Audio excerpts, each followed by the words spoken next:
Coba. Gimana?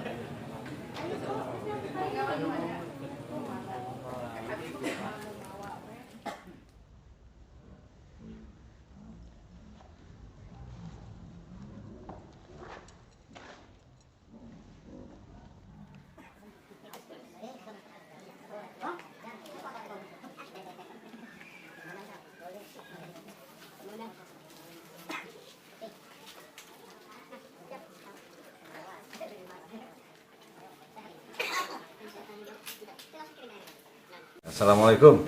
Waalaikumsalam warahmatullahi wabarakatuh.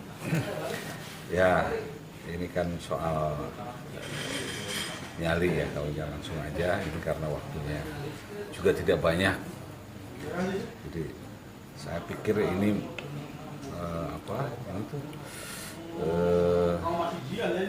apa sih kita menjadi grogi. Soal nyali Kang Ujang itu besar sekali.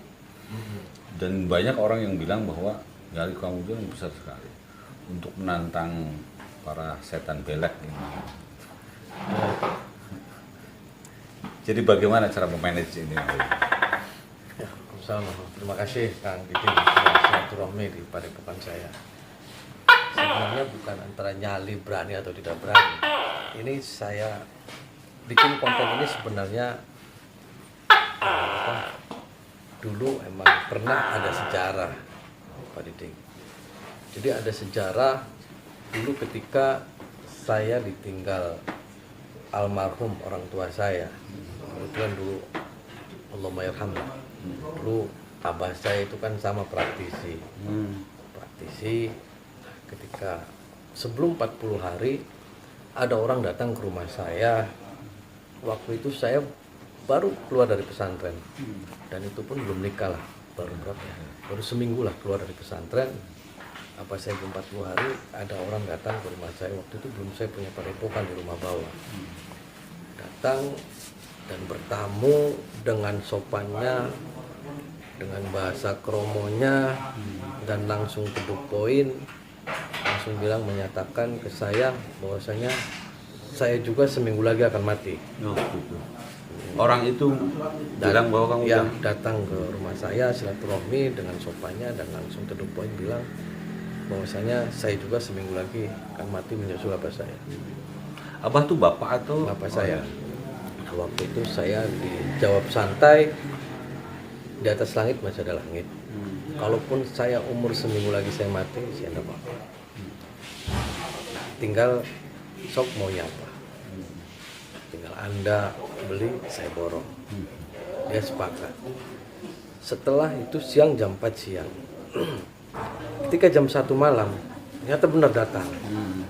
Datang itu dalam bentuk orang ya? Orang. Depan rumah saya langsung sila dan bawa tasbih dan melakukan penyerangan lah perlawanan kepada saya. Waktu itu saya masih punya guru saya lah.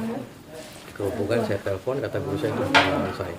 Kan tapi terus saya ikutin apa perintah guru saya dan sampai seminggu tiap malam itu terus dia datangin depan rumah saya dan terus melakukan perlawanan saya. Dan sampai ya alhamdulillah beliau yang meninggal duluan. Jadi itu cerita dari situ dan kemudian ketika saya di sini dan baru saya melakukan cerita-cerita ini karena dulu saya sudah pernah mengalami. Sebelum saya menyerang dulu saya pernah diserang dulu. Oh gitu ya. Jadi sekarang adalah balas dendam ceritanya. Duduk balas dendam. Saya untuk menunjukkan ke publik bahwasanya yang namanya sihir, yang namanya santet itu ada. Dulu Rasul saja pernah disihir. Iya.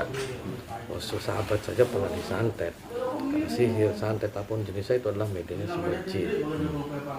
Saya terus mengkampanyekan sholawat bahwasanya ketika kita terus cinta terhadap sholawat, sihir pun insya Allah bisa diatasi. Dan ketika keimanan kita dan ketakwaan kita kepada Allah terus mendalam, karena ada setan belek harus sedih lah, minggat. Ya, dari sekian banyak yang sudah pernah dialami oleh Kang Ujang, apa kira-kira yang terberat serangannya? Selama ini sih belum ada yang berat ya, biasa lah, standar. Berarti yang pertama itu yang terberat ya? Standar SMI lah, nah itu yang pertama yang berat. selain Kang Ujang belum berpengalaman, kemudian Karena dulu emang nyata ketika malam saya wirid dan saya kan waktu itu di atas para itu kan saya bikin tempat. Ketika saya wirid dia serang parak di depan saya ada beling, pecahan kaca, pecahan beling, silet parah. Sampai terakhir itu berupa bentuk bola api tapi melewati rumah dan langsung ke bawah, ada pohon kelapa langsung terbakar. Dan hari ketiga saya pas ketiduran itu lagi tidur di kasur langsung ditendang secara gaib, saya mental. sempat gitu ya. Itu luar biasa. Luar biasa.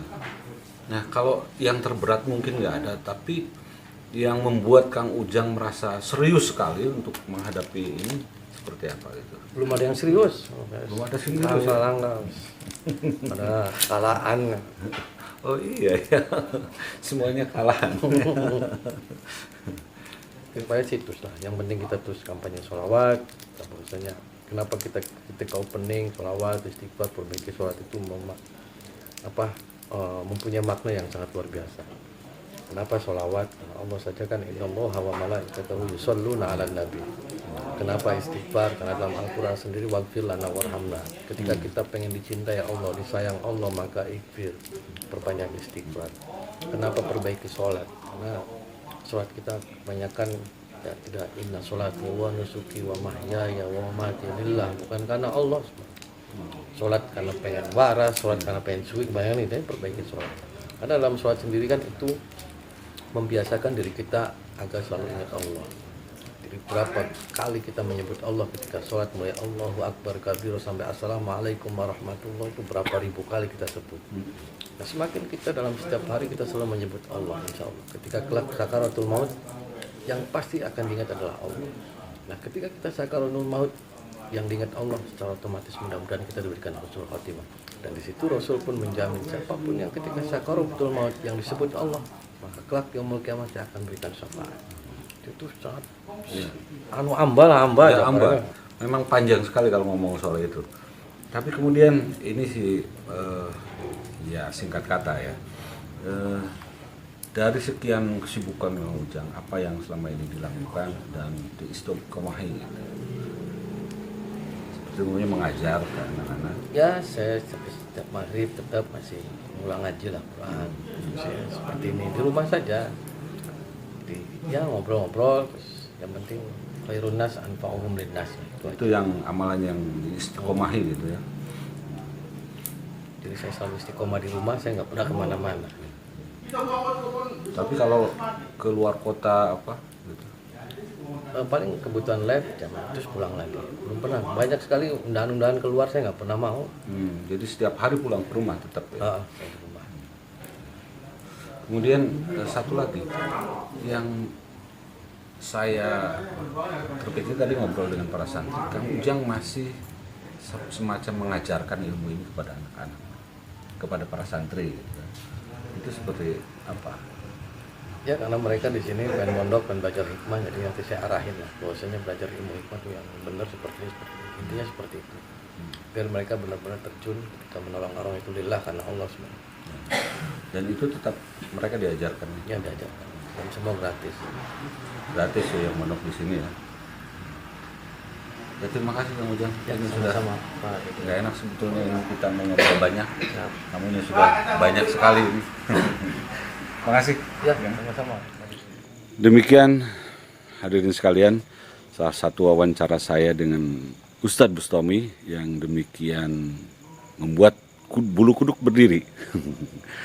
Ya, namun demikian masih banyak persoalan-persoalan lain yang mungkin belum terungkap. Kita akan ungkap di kesempatan yang lain karena Ujang Bustami ini super sibuk luar biasa. Ini sekitar jam 12, jadi saya kira ini sudah terlalu malam, makanya saya akhiri saja. Sampai jumpa di The Karyadis Channel Jurnalis Independen.